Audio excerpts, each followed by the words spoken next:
দেশের প্রাথমিক শিক্ষা ব্যবস্থায় বড় সংকট তৈরি করেছে প্রধান শিক্ষক শূন্যতা। সরকারি হিসাবেই দেশে প্রায় ৩২,০০০ সরকারি প্রাথমিক বিদ্যালয়ে এখনও প্রধান শিক্ষক নেই।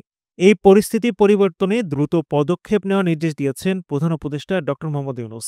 সোমবার রাজধানীর রাষ্ট্রীয় অতিথি ভবন যমুনায় প্রাথমিক ও গণশিক্ষা মন্ত্রণালয়ের শীর্ষ কর্মকর্তাদের সঙ্গে বৈঠকে এ নির্দেশ দেন তিনি। বৈঠকে জানানো হয়, যেসব স্কুলে শিক্ষার মান তুলনামূলকভাবে ভালো, সেখানে দক্ষ প্রধান শিক্ষক এবং সহকর্মীদের মধ্যে ইতিবাচক সম্পর্ক একটি বড় কারণ।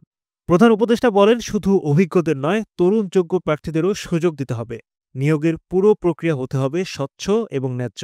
এজন্য সরকারি কর্মকমিশন পিএসসির সঙ্গে সমন্বয় করে দ্রুত নিয়োগ বিজ্ঞপ্তি দিতে বলা হয়েছে।